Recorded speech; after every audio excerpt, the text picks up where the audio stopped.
Cloze test में सब कुछ है, इसमें फ्रेजल वर्ब भी है, इसमें मीनिंग भी है, वर्ड मीनिंग अगर आपको नहीं पता है नहीं फिल कर पाएंगे, ग्रामर के रूल्स भी अगर आपको नहीं पता है तो आप सही वर्ब नहीं लगा पाएंगे, ठीक है ना। तो इसलिए इम्पोर्टेंट है कि इसमें सब कुछ आता है, आप इसे बिल्कुल हल्के में नहीं ले, ये बहुत इंपॉर्टेंट पार्ट है। जैसा कह रहा है इंडिया हैंडल्ड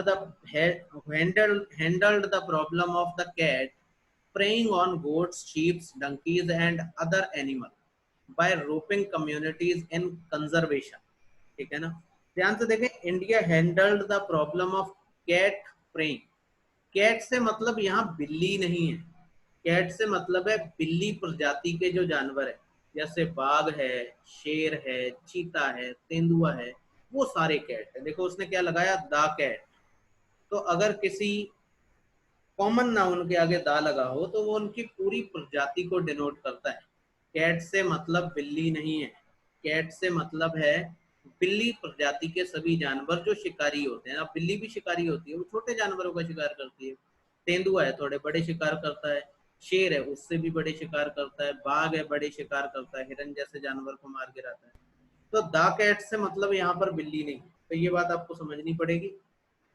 प्रेइंग का मतलब शिकार करते हैं। तो वो कह रहा है भारत ने समस्या को हल कर लिया है। कौन सी समस्या, कि जो बाघ वगैरह है वो शिकार करते हैं बकरियों का, भेड़ों का, गधों का एंड अदर एनिमल्स।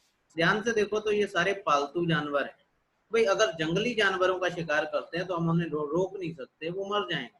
लेकिन अगर वो पालतू पशुओं का शिकार करने लग जाए तो इससे लोगों का नुकसान होगा, उसी के बारे में। तो ये एक समस्या हुई, इस समस्या को हल कर लिया है and other animals by roping communities in conservation.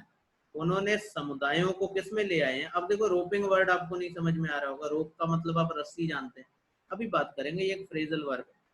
Communities in conservation, इन्होंने लोगों को, समुदायों को संरक्षण में लेके आए, लोगों को शामिल किया है संरक्षण में। कंजर्वेशन क्या होता है, बचाना किसी चीज।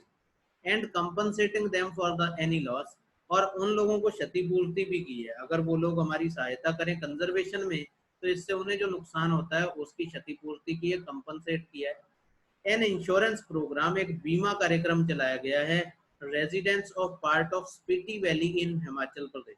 हिमाचल प्रदेश में स्पीति घाटी है, ये घटी गलत लिख गया, घाटी है, वैली का मतलब घाटी होता है।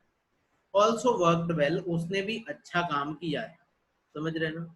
New research that even when piled prey is available, नया रिसर्च बताता है, अब यहाँ पे कुछ बताने वाला कोई वर्ड आया होगा, कि जब जंगली शिकार अवेलेबल होते हैं, the attacks on life stock, पालतू पशुओं पर भी जो अटैक है, बाय स्नो लियोपार्ड, ये बर्फ में रहने वाला तेंदुआ होता है, have been on the rise, वो बढ़ते रहे।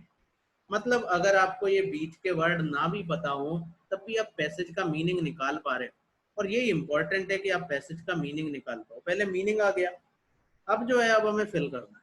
तब ध्यान से देखो, पहली लाइन थी India handle the problem of cat preying on goat, sheep, donkeys and other animals by roping. अब देखो यहाँ पे तीनों चारों क्या है, प्रेपोजिशन है।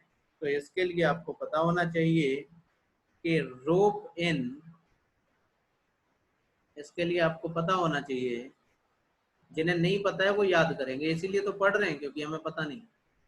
रोप इन एक फ्रेजल वर्ब होती, और इसका मतलब क्या होता है कि किसी को वो काम करने के लिए उकसाना जो आमतौर पे करना नहीं चाहता है।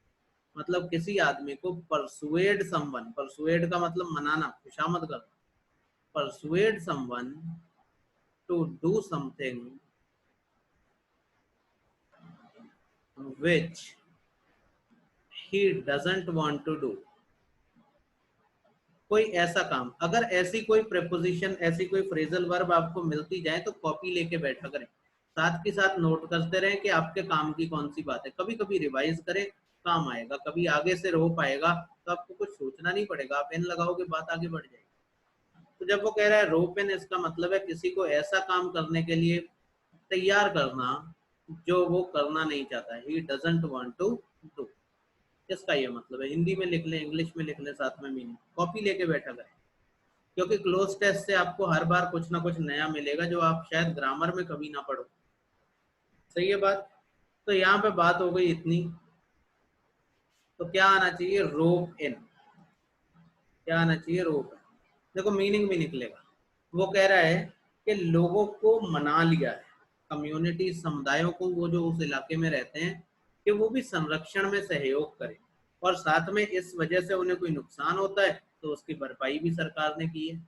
एन इंश्योरेंस प्रोग्राम, आगे बढ़े, एन इंश्योरेंस प्रोग्राम इन, अब देखो, in which, in what, in when, in whereas. तो इन के साथ आमतौर पे विच आता है, जिसका मतलब है जिसमें। इन विच का मतलब क्या होता है, जिसमें। तो वो कह रहा है एक इंश्योरेंस प्रोग्राम, एक बीमा कार्यक्रम जिसमें, जिसमें क्या, एक इंश्योरेंस प्रोग्राम जिसमें residents of a part of Spiti valley in Himachal Pradesh, जिसमें हिमाचल प्रदेश की स्पीति घाटी के निवासियों को शामिल किया गया है। अब देखो यहाँ पे क्या है, Himachal Pradesh also worked well. अब देखो लोगों को शामिल किया, तो शामिल करने के लिए क्या आएगा, इनमें से वर्ड आएगा। पार्टिसिपेशन नाउन होता है, पार्टिसिपेट वर्ब होता है, पार्टिसिपेटेड वर्ब की सेकंड फॉर्म होती है। पार्टिसिपेटिव का मतलब होता है जिसमें शामिल हुआ जा सके। तो अभी ध्यान से देखो, यहाँ पे पूरे सेंटेंस में कोई वर्ब नहीं आई। Part of a Spiti valley in Himachal Pradesh participated, एक बीमा प्रोग्राम जिसमें लोगों ने भाग लिया, ऑल्सो वर्क वेल, क्योंकि बात पास्ट की हो रही है इसलिए पार्टिसिपेटेड आना चाहिए, क्योंकि वर्ब चाहिए, और वर्ब हमारे पास दो ही अवेलेबल। ठीक है, नेक्स्ट बढ़ जाते हैं। ऑल्सो वर्क वेल, उसने भी अच्छा काम किया। New research indicates, indicate, indicatable, indication, indicate. अब देखो यहाँ पे क्या है, आपको वर्ब चाहिए, नई रिसर्च बताती है। अब नई रिसर्च सिंगुलर है तो वर्ब सिंगुलर आएगी। तो ध्यान से देखें, इंडिकेट्स ही अकेली ऐसी वर्ब है जो सिंगुलर है, तो इंडिकेट्स लगाएंगे, आगे बढ़ जाएंगे, और कोई लगा नहीं सकते, बाकी वर्ब नहीं है, जो वर्ब है वो सिंगुलर नहीं। यही तो हमने वर्ब में पढ़ा है। तो वो कह रहा है नया रिसर्च बताता है कि जब जंगली शिकार अवेलेबल होते हैं तब भी पालतू जानवरों पर जो शिकार हैं, अटैक हैं, वो बढ़ते रहे। अब यहाँ पे एक वर्ड दिया है, स्नो लियोपार्ड्स। यहाँ पे एक आपको वर्ड लगाना है, बीन ऑन द राइज, ठीक है ना, हैव और बीन के बीच में लगाना है। याद रखें, वर्ब से पहले, वर्ब से पहले अगर कोई वर्ड आता है तो वो आमतौर पे एडवर्ब होता है, जो उसकी क्वालिटी बताता है, और एडवर्ब आमतौर पे एल वाई पे खत्म होते हैं। तो यहाँ पे have been on the rise, अगर इनमें एडवर्ब की खोज करें तो क्यूमुलेटिवली एक एडवर्ब है। मीनिंग क्या है, क्यूमुलेटिवली का मतलब होता है संचयी रूप से, मतलब बढ़ते हुए क्रम में। तो वो कह रहा है कि जो पालतू जानवरों पर तेंदुए के शिकार हैं, अटैक हैं, वो बढ़ते रहे, ठीक है ना, ये इस एक उसका अध्ययन है वो बताता है। कुमुलेशन का मतलब संचय, कुमुलेटिवनेस का मतलब संचय की जो विधि है वो, क्यूमुलेटिव का मतलब संचय, ठीक है ना। तो इस बात को आप समझते हुए क्या लगाएंगे, सिर्फ क्यूमुलेटिवली आया। इसलिए मैंने कहा, देखो ध्यान से देखो, ये वाला जो पार्ट था ये ग्रामर की आपकी समझ से रिलेटेड था, पांचवा वाला। अगर आप पहले वाले की बात करो तो ये फ्रेजल वर्ब से रिलेटेड था, वे इन लगाया था हमने। अगर दूसरे वाले की बात करें तो ये कंजक्शन की समझ से था, कंजक्शन की समझ होगी तभी लगाएंगे। अगर तीसरे वाले की बात करें तो तीसरे वाले में वर्ब की समझ होनी चाहिए थी, तब लगा सकते थे। अगर चौथे वाले की बात करें तो चौथे वाले में वर्ब की समझ होनी चाहिए थी, तब लगा सकते। मतलब एक क्लोज टेस्ट में सब कुछ होता है, समझ रहे बात को, क्लोज टेस्ट में हमेशा सब कुछ होता है। खत्म कर देते हैं इसे, finish quiz.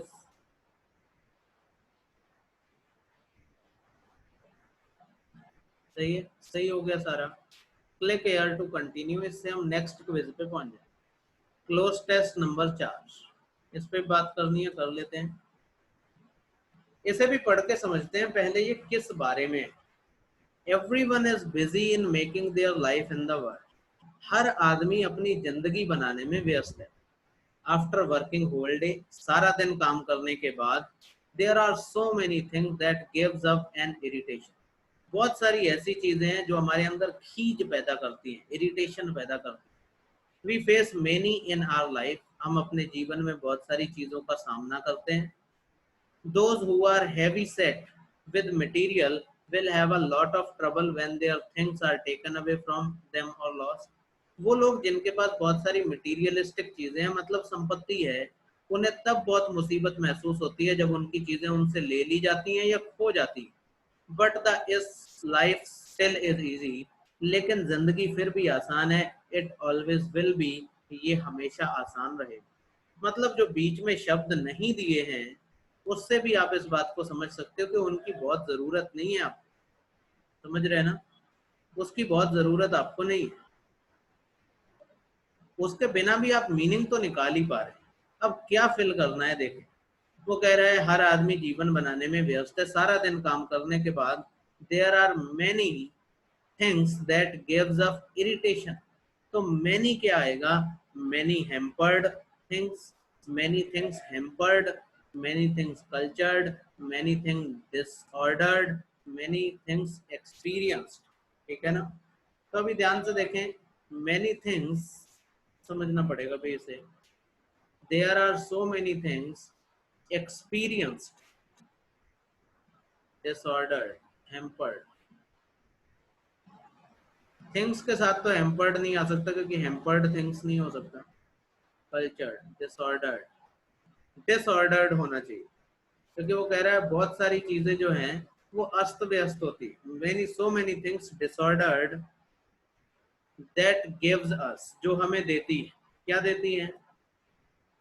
Gives us an irritation. Irritation के साथ देखो कौन सा शब्द है जो इसके साथ में लगाया जा सकता है जो हमें दुख देता हो, तो प्रॉब्लम्स लगाना पड़ेगा. That gives us problems and irritation, जो हमें समस्याएं और खीज देता है. समझ रहे बात को ना? मीनिंग से चले.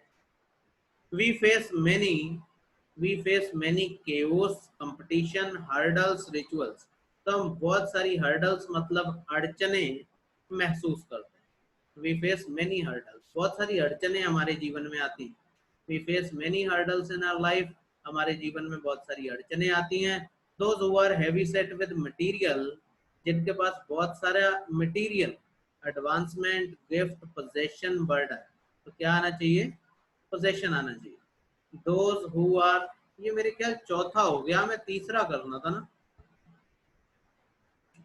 हमें तीसरा करना था, हम लोग गलत क्लोज टेस्ट में घुस गए. मुझे तभी लगे कि ये मेरा पढ़ा पढ़ा नहीं लग रहा है. तीसरे क्लोज टेस्ट पे चलते हैं. इसे कल लगाएंगे.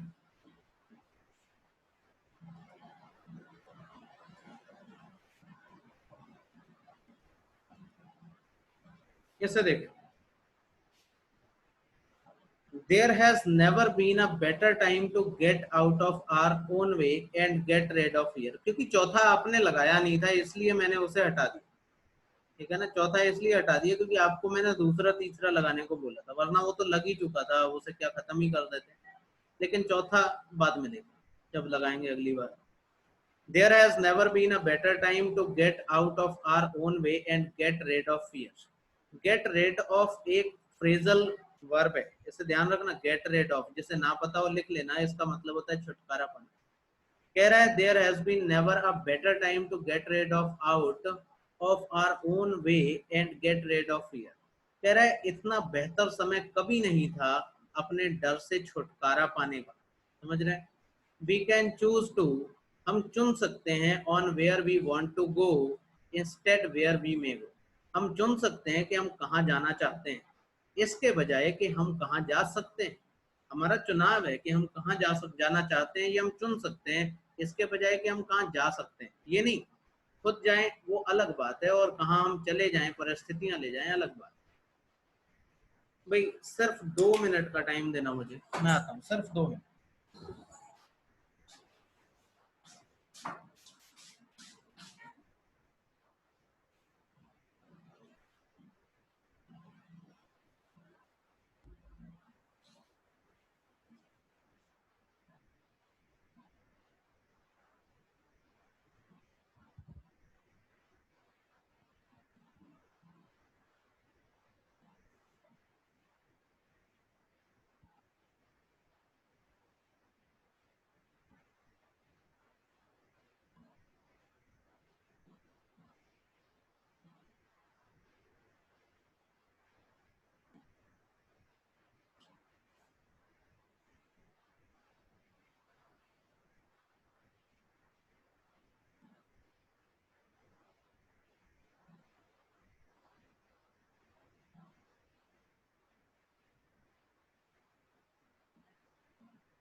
सॉरी भाई, आप लोगों ने पूरा, हमने क्लोज टेस्ट लगा लिया, किसी ने ये भी नहीं बताया कि भैया हम गलत क्लोज टेस्ट लगा रहे हैं।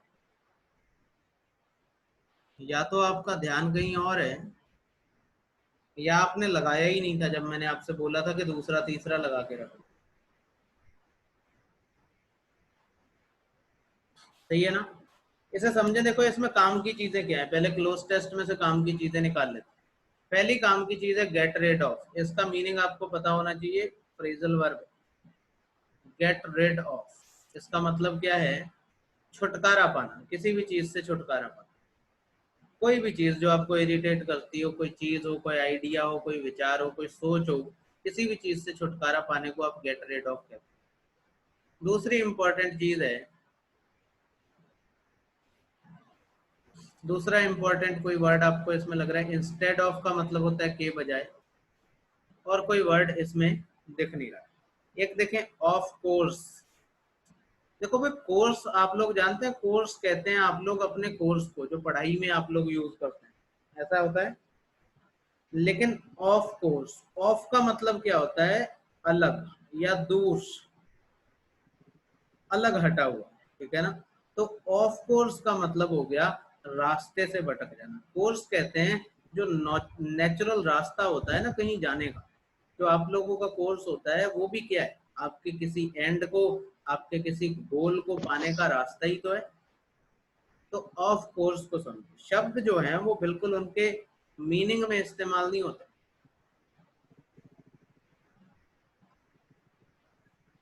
तुषार कह रहे हैं हमें लगा कि हमने गलत लगा लिया। नहीं कोई बात नहीं, देखो इसमें जो काम की बातें हैं वो निकाल ली हमने। अब आगे पढ़ो। We can choose on where we want to go instead of where we may go. Where we want to go, जरा ध्यान देना, where we want to go का मतलब हमारी मर्जी है। वेयर वी मे गो का मतलब है हमारी मर्जी नहीं है, हम बस भटक रहे हैं। Often fear is tied up in letting our minds consider all the negative that could happen. वो कह रहे हैं अक्सर दिमाग, जो डर है वो हमारे दिमाग में बंधा रहता है, हमारे दिमाग को बांध देता है। क्यों? क्योंकि consider all the negative that could happen, हम उन सारी नकारात्मक चीजों के बारे में सोचते हैं जो घटित हो सकती है। ध्यान देना, कुड हैपन, हुई नहीं है, हो सकती है। ठीक है ना? हो सकती है। हम कई बार ऐसा सोचते हैं कि अगर ऐसा नहीं हुआ, जैसे आप ही लोग प्रिपरेशन कर रहे हो, कई सारे बच्चे इसी बात को लेकर परेशान रहते हैं, अगर पेपर टाइम से नहीं हुआ, रिजल्ट टाइम से नहीं हुआ, घपला हो गया। देखो ध्यान रखो, वो सारी चीजें आपके हाथ में नहीं, आपके हाथ में बेहतर तैयारी। तो बेहतर तैयारी आप करके रखो, जब सिचुएशन आएगी तो देखा जाएगा। ठीक है ना? The key word is could. वो कह रहा है सबसे मुख्य शब्द है could. Most of the time are fears never. वो कह रहा है ज्यादातर बार हमारे डर जो हैं नेवर। अब पता नहीं यहाँ पे क्या आना था, आगे देखेंगे। But when we focus on what could happen we get off course. लेकिन जब हम ये सोचते हैं कि क्या हो सकता है, हम रास्ते से भटक जाते हैं। भाई जब क्या हो सकता है, ये नहीं सोचना है कि क्या हो सकता है। We can choose to make to change our focus. लेकिन हम लोग चुन सकते हैं कि हम अपने फोकस को कहाँ केंद्रित करना चाहते हैं। ये हमारा चुनाव है कि हम कहाँ ध्यान लगाना चाहते हैं। To focus on where we want to go, हमें ध्यान लगाना है कि हम कहाँ जाना चाहते हैं। Where we are to go, हम कहाँ जाना चाहते हैं, ऐसा कुछ होगा। अब फिल करते हैं कि ये क्या क्या कहना चाहता है इन जो खाली जगह। ध्यान से देखें, we can choose to focus, associate, relate, figure.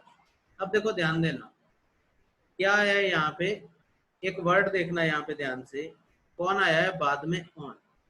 Focus के बाद ऑन आता है, पैसेज में भी आया, आप देख सकते हो। एसोसिएट के साथ विद आता है, रिलेट के साथ टू आता है, फिगर के साथ आउट आता है। ऐसे में ये ऑन आपको बता रहा है कि यहाँ पे कौन आएगा? फोकस आएगा, और कुछ भी नहीं आ सकता। एसोसिएट विद का मतलब किसी चीज से जोड़ना, रिलेट टू का मतलब जोड़कर देखना, फिगर आउट का मतलब किसी चीज को सुलझा लेना। ठीक है ना? तो ऐसे में हमारे पास एक ही ऑप्शन बचता है जिसके बाद ऑन आ सकता है, वो है फोकस। फोकस लगा देते हैं, कोई दिक्कत तो नहीं। We can choose to focus on where we want to go. हम ये चुन सकते हैं, यहाँ पे हमने क्या फिल कर दिया? फोकस। यहाँ क्या फिल कर दिया, focus. There has been never a better time. We can choose to focus on where we want to go. हम इस बात पे ध्यान दे सकते हैं कि हम कहाँ जाना चाहते हैं. Often fear is tied up in letting our minds consider all the negative. All the negative. All the negative क्या? All the negative calls, all the negative relations, all the negative sources, all the negative outcome. हम क्या सोचते रहते हैं, हम क्यों अपनी हिम्मत हार जाते हैं? क्योंकि हम नेगेटिव आउटकम सोचते रहते हैं. हम सोचते रहते हैं कि इसका नकारात्मक परिणाम तो नहीं होगा, इतनी मेहनत करके पढ़ रहे हैं, नौकरी नहीं लगी तो.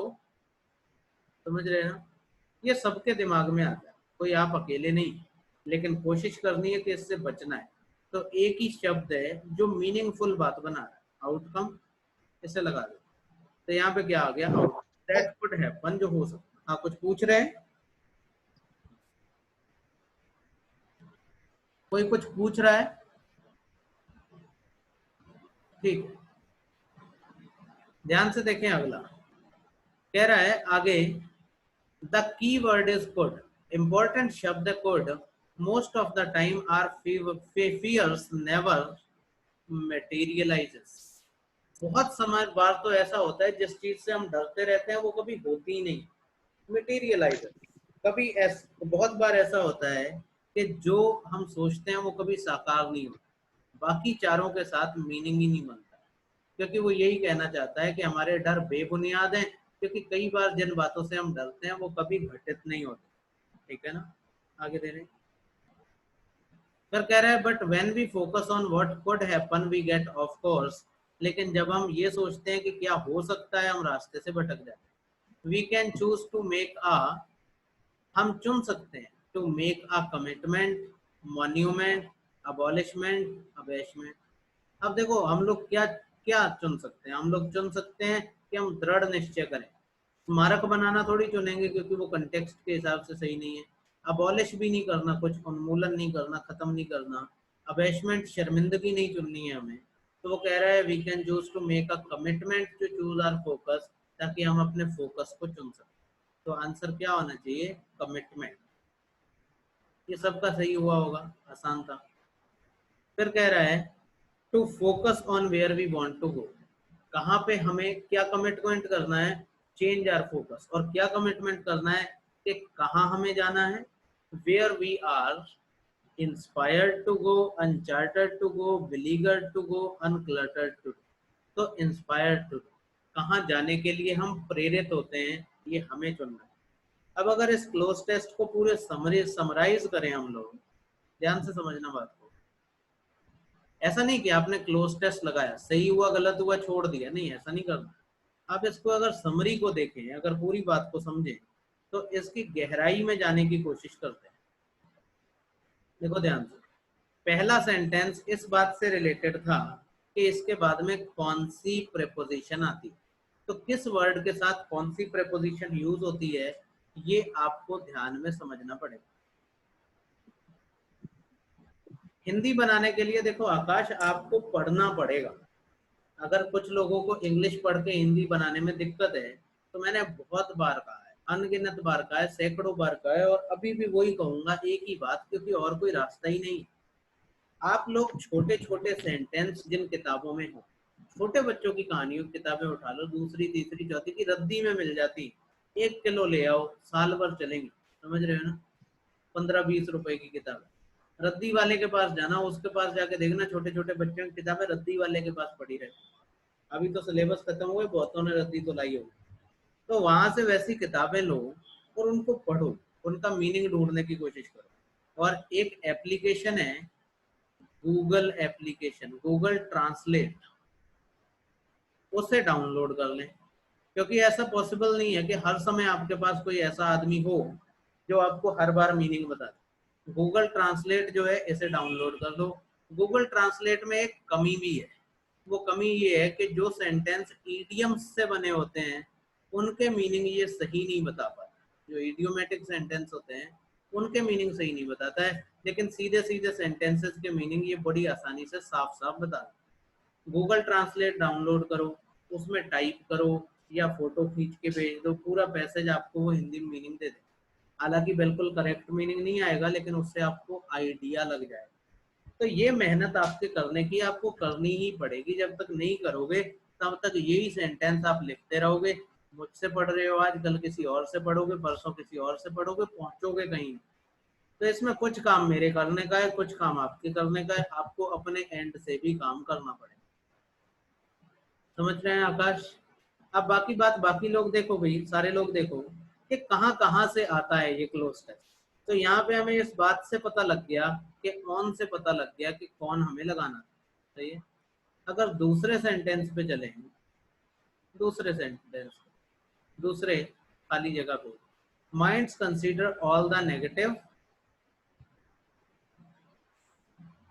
कॉल्स रिलेशन स्रोत आउटकम। ये जो है ये वोकैब से रिलेटेड है। अगर आपको ये पता है कि किसका क्या मीनिंग है, तो आप आसानी से आउटकम लगाते, किसी में कोई समस्या नहीं आती, आप देखते ही समझ जाते आपका आंसर। तो वोकैब भी आती है क्लोज टेस्ट में। फिर देखो, जैसे बहुत सारे लोग मैंने देखा है कहते हैं हम बैंक की तैयारी करते हैं, वोकैब नहीं पढ़ेंगे। अगर वोकैब नहीं पढ़ोगे तो इस तरह की चीजें कैसे करोगे, क्योंकि वोकैब नहीं आती। लेकिन सारा कुछ वोकैब ही है। अब यहाँ पे देखो, यहाँ पर भी पूरी तरह से वोकैब पर बेस्ड ये फेल है। अगर आपको इनके मीनिंग पता है तो मुझे नहीं लगता आपको इसमें से सही आंसर चूज करने में कोई भी दिक्कत होगी। ठीक है ना? ऐसी चीजें लगा के छोड़ मत दिया करो, उसको देखा करो कि उसमें क्या चीज आई, कैसे पूछी गई, कहाँ से बनती है। जैसे इसे ध्यान से देखो, पूरी तरह से मीनिंग पर बेस्ड है, मतलब फिर से वोकैब वाला है। अगर आपको वोकैब पता होती आप सही लगा देते। अगर अगले पे आओ, तो अगले पे जरा ध्यान से देखो, फिर से वोकैब से रिलेटेड है। मतलब पूरे क्लोज टेस्ट में चार बातें वोकैब से रिलेटेड। और पिछले वाले में ध्यान से देखा था, वोकैब से एक भी नहीं था, दो ग्रामर से थे, एक कंजक्शन से था, एक प्रपोजिशन से था। समझ रहे हैं ना? तो इस बार आप इन बातों पे ध्यान रखते हुए अगर इसको लगाएंगे और समझे कि ऐसा कुछ भी नहीं है जो आप छोड़ सकते। आप वोकैब नहीं छोड़ सकते, आप कंजक्शन नहीं छोड़ सकते, आप प्रपोजिशन नहीं छोड़ सकते, आप वर्ब नहीं छोड़ सकते, ग्रामर नहीं छोड़ सकते। सब कुछ मिलके इसमें आएगा, क्लोज टेस्ट में आएगा, कॉम्प्रिहेंशन में आएगा, जब सेंटेंस पैरा जम्बल्ड मिलेंगे वहां भी आएगा। तो एक सही अप्रोच चाहिए आपको। और एक बात मैं आपको बता रहा हूँ, कुछ भी करके, कैसे भी करके, 1 घंटा रीडिंग के लिए आप निकालिए। 1 घंटा रीडिंग रोज करनी है आप। उसमें मुश्किल वर्ड निकालने हैं, उनके मीनिंग निकालने हैं। ये काम जब तक आप नहीं करोगे तब तक कोई फायदा नहीं होने वाला। समझ रहे बात को? Thank you very much. कल मिलते हैं भाई, इसी टाइम।